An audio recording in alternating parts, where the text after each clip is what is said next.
Hello respected teachers. Today we'll have a short session on how we can manage taking online classes. For this, these are the following suggested steps. The first task is to prepare a Google Classroom.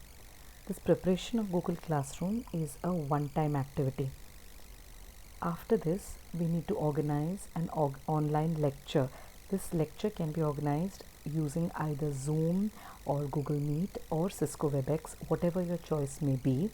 And this lecture organization has to be done for each lecture. Though it has to be done for each lecture, you may organize it either weekly or on a daily basis.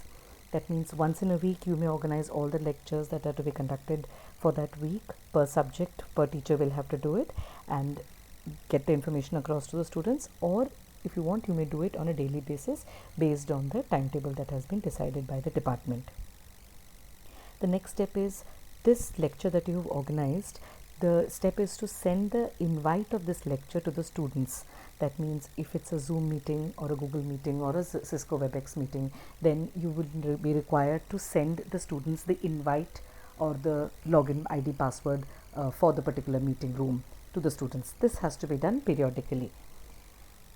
Then before the lecture actually takes place, what we need to do is we need to prepare a Google form. Ideally, the suggestion is that the form should be of say 5 objective type questions, the questions that pertain to the class that you have just taken.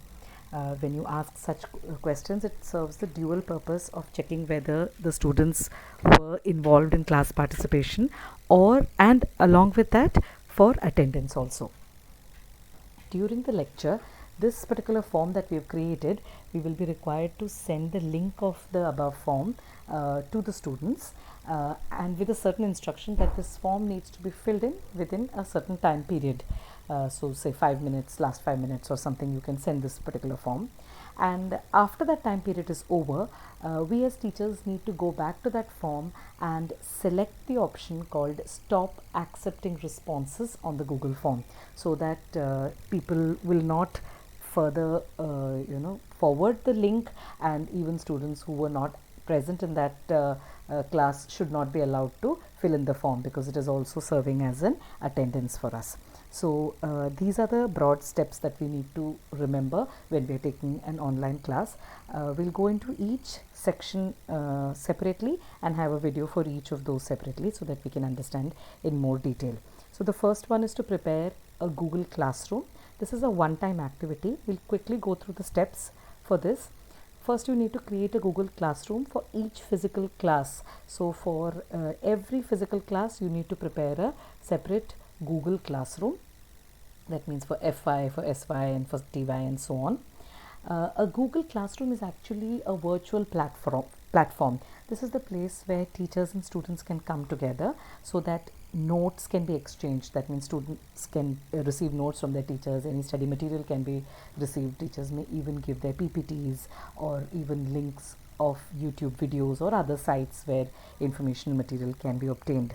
Teachers can also give assignments to the students, which the students can complete and submit back also on the Google Classroom itself. Tests can be provided to the students by the teachers, which again can be done in the classroom environment, in the virtual platform environment, and submitted back, and the teachers can check it.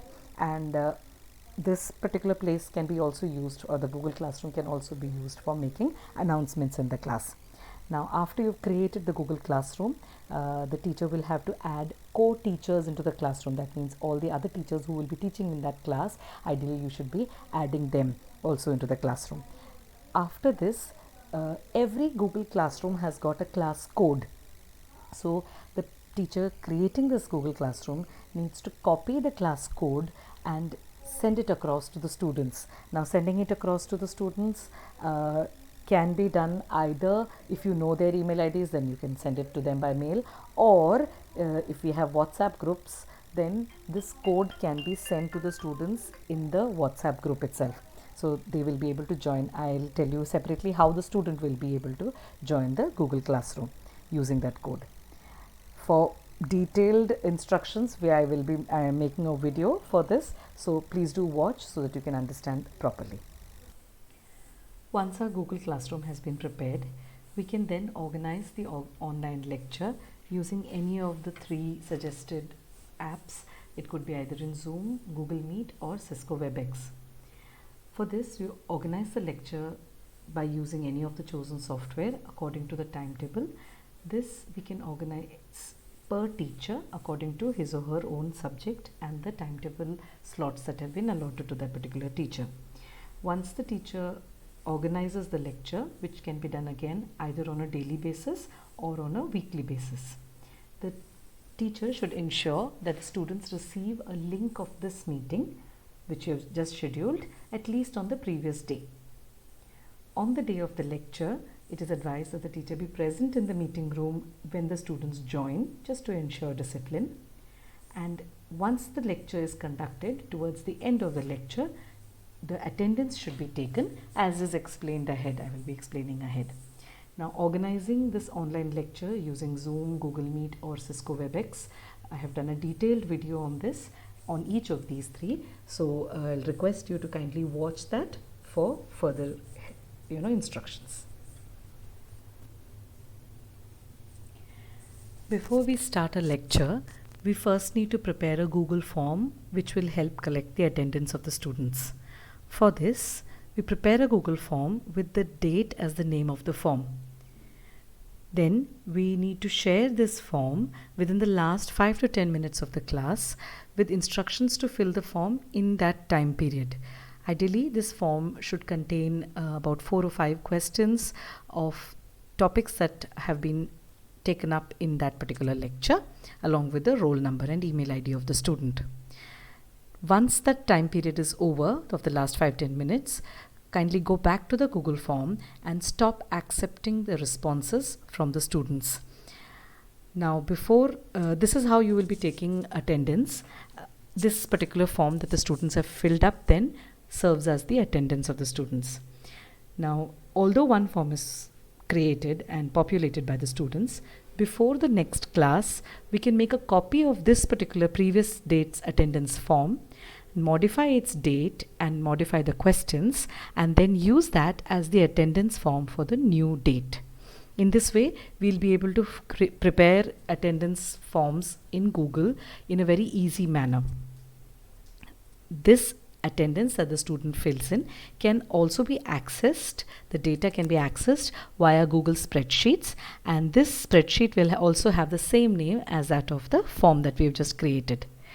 Both the form and the students' responses in the Google spreadsheet are stored in your Google Drive. All this will become very clear once we go through the video, which has got detailed instructions and stepwise performance of how this task has to be done. With that, we come to the end of our instructions for taking online classes. Wishing you all the very best for online classes. Thank you.